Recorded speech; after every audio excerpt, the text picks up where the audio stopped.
This is part of our PALS program. It stands for Partners in Active Learning Systems. It's where our high school students come to the elementary school right down the road from us, and we try to educate them about some different aspects of agriculture. So right now we are focusing on our chick unit, where we are going to be incubating eggs over the next 3 weeks, and they can watch them grow and hatch and learn how to take care of animals. Every Thursday my students ask, are the PALs coming?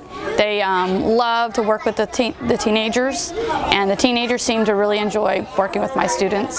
So we're trying to help them learn by doing different hands-on activities, and plus also maybe be like a little bit of a mentor to them as well. Since we have our kids who are in high school, they're part of the community. These are our younger kids, have someone they can kind of look up to.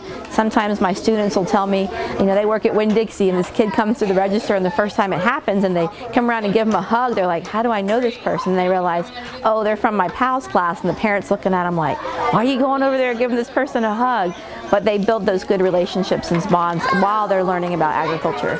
It's something to look forward to on Fridays.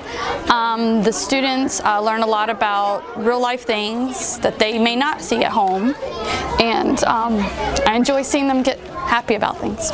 I think they get to see a little bit about what agriculture is. Most of our country today, they don't live on a farm, so they don't understand what agriculture truly is. They think their food comes from the grocery store, so they get a better understanding of our agricultural system. They hopefully build some relationship with some older high school students. We've had kids now, like a lot of my daughter's friends are actually in FFA, and they're showing and doing contests because they were here at the school when we did this. So I think it also increases an interest for them to continue their learning after they leave Belleview-Santos. Today we're going to be hatching eggs for our next 3 weeks. If I have kids who don't like to talk in front of others, I'm like, come do PALs. I mean, how bad is it to talk to a group of kindergartners? They're all going to look at you, they're going to pay attention, and they can build their confidence.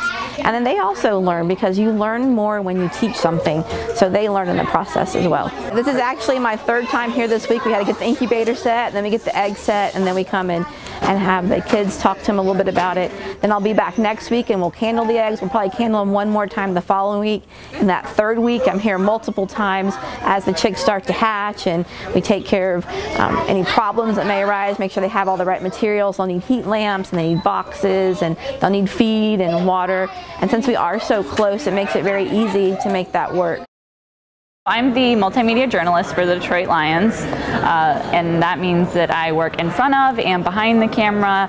I'm on camera doing feature stories, doing interviews with players, doing analysis, hosting, a little bit of everything, sideline reporting as well. But then behind the scenes, I'm also editing a lot of the videos that I'm in for the Lions website, and occasionally I get to hang out with our TV partners at Fox Sports Detroit and Fox 2, and that's always a fun time. I went to Vanguard High School in Marion County, and I was a student of Mark Rice's in his TV production program. I actually got assigned the class as an elective and didn't even want it.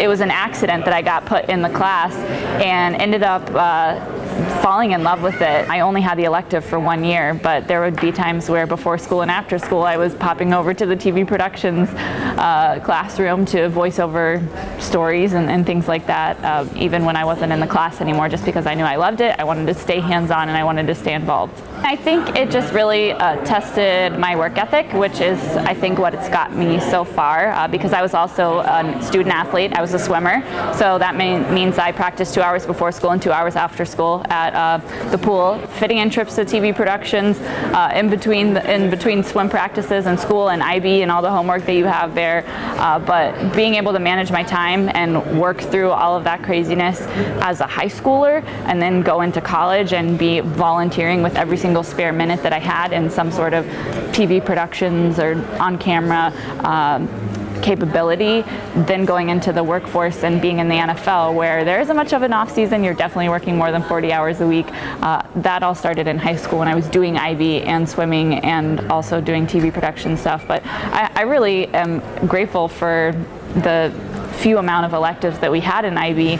We don't get as many as students who aren't in it, but you know, a lot of the kids who graduate Vanguard graduate with that 5.0 GPA because they're in all IB classes. I never could get that because I took electives, and you can't get a 5.0 GPA for an elective class. But I was glad that I took the electives because that's how I figured out what I wanted to do with my life. Petry helped select the Best of Show for the 17th Annual Marion County Student Media Festival. Find out who wins Friday night beginning at 7. The event airs live on the Marion Education Channel and streams on YouTube. Here's a look at one of this year's entrants.